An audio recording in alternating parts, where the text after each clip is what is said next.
If you were ever to come to a visit to fair old Barnsley, I definitely encourage you. It's got a far worse reputation than Barnsley really deserves. Yet there are some very good eateries to go eat out in. The Secret Italian is very good. The Corner Pocket Bistro is very good.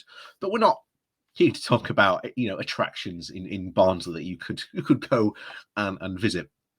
Instead, one thing I would definitely draw your attention to as you would be walking up Market Street, as you would pass, the old number 7 out by what is now the Soul Lounge. I'm sure it'll change its name again soon. You would notice a small plinth, I suppose the best way would be to describe it. But it's got a nice, black tiled finish. But on it, that's what we're talking about today. Because on it, you would see a little plaque, of course, with the EU flag on saying the Barnsley Regeneration Project paid for by the EU Redevelopment Fund. And of course, during 2016, many promises were made by the government that they would replace this, that no one would lose any money whatsoever, that they would not only replace it, they would make it 10 times better. Now, of course, it bears pointing out that this the EU Development Fund, that would help improve towns that were again left behind. Many of these towns, again during the age of austerity, as I suppose we would call it, relied on these funds, and they wouldn't have to apply for them. You would just get given them because the town was in desperate need of funding for various different projects, and there was no need to apply for them. There was no hustling for jockeying for position to who had the best application or anything like that. And even myself phoned in, probably something that's been lost to time. In Nigel Farage's show, and I brought this up before, and I know I was the last caller. I brought this up on his show and said, look, Nige, where are we going to get all these funds from now? And he said, oh, don't worry.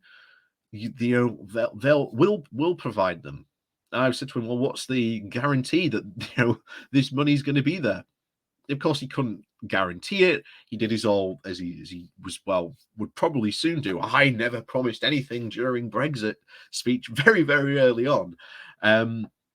But needless to say, it is now very obvious now that we are not going to receive any shall we say, post-Brexit funding from the UK's new Town Prosperity Fund, or Shared Prosperity Fund. In the ways that it works is absolutely awful, and has essentially doomed many towns and areas in the north to now having funds that were extra funds that they could use to use and regenerate and revitalize towns for projects.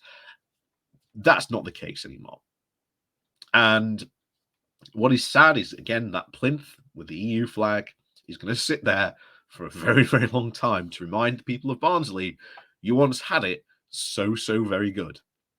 So before we go jumping into the article today, please do remember to hit that like, share, and subscribe button. And of course, down below there are links to my Patreon page and a one-off link called Buy Me Coffee, where you can, buy me coffee. And as always, thank you very much to the people who do support me that way. So let's go into the article. This comes from the London Economic with the title of Nothing More Than an Outrage. Government accused of breaking promises to the North on post-Brexit funding. The Conservative government has broken its promises to the north of England. Is anyone surprised? Not at all. To match the EU cash lost to the regions after Brexit, it has now been claimed. Money from the governments under the Shared Prosperity Fund, or the SPF, was supposed to replace the cash lost after the UK left the European Union.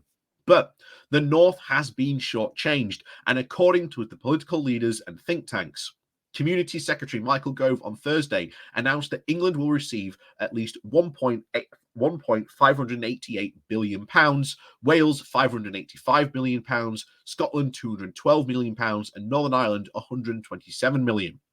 The SPF, of course, is a very central pillar to the Conservative Party's levelling up agenda, and the government has claimed that it is fulfilling the 2019 manifesto and the commitment to match the cash lost through the ending of the EU structural funds. The government says that it has honoured its commitments in full to replace the EU cash. But, and of course, there always is a but when you hear these announcements. But the analysis of the data by the Northern Powerhouse Partnerships, or the NPP, has made up of businesses and civic groups, claims the North is set to lose out on the tens of millions under the government's plans. The Institute for Public Policy Research think tank says the analysis confirms that an annual SPF of at least £873 million on average, compared with the average EU annual funds of at least £1.5 billion between 2014 and 2020, a 43% cut.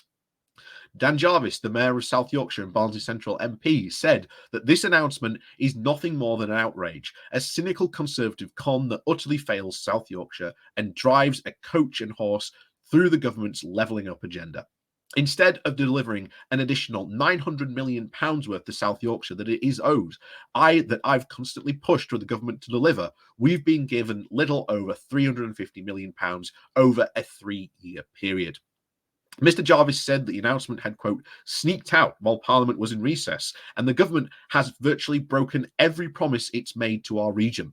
Henry Mollison, the director of the NPP, said that we were promised that no nation would be left worse off post-Brexit. But when you take out the smoke and mirrors, the data doesn't lie.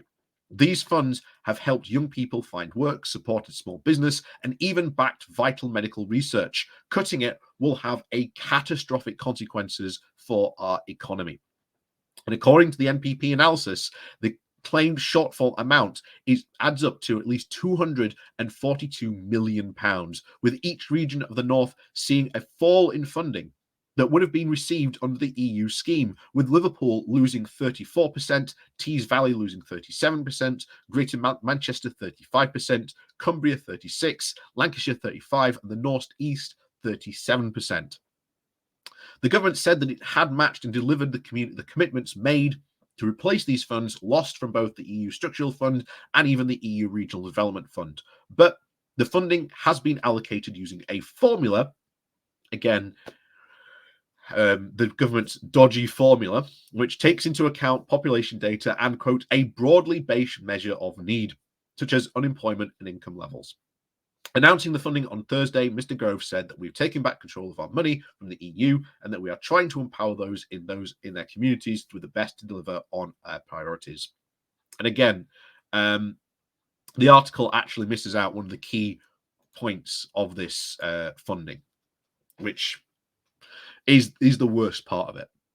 Because obviously the EU funds were, oh, you need money? Here you go.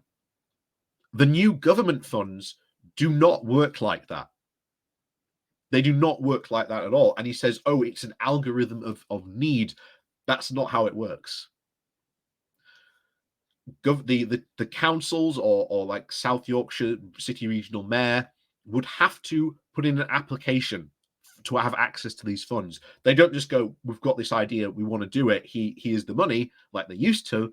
It is, here's the application, please may we have the money. And that application process, from what we have heard, can take 2 to 3 years. Because obviously if the algorithm disagrees and says, you don't need that money, well, bang goes your project. That's unfortunately how it is very much working. And the worry, of course, is that this money is going to be funneled, as we've seen before, under these previous algorithms, funneled into Tory areas such as Rishi Sunak's Darlington seat, which hardly needs any more funding. It's a very wealthy and affluent area. It doesn't really need millions of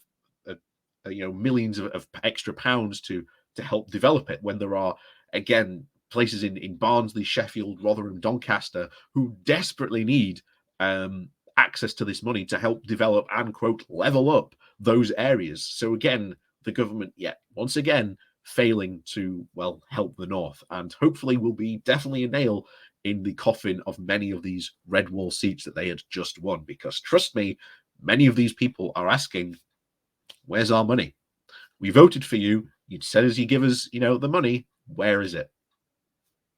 And trust me, this is going to be certainly an issue in the north that many of these conservative red wall MPs are going to have to answer at the next general election. Even we'll probably see this, probably the pattern come up in probably the next couple of weeks down in all over in Wakefield when they have their by-election.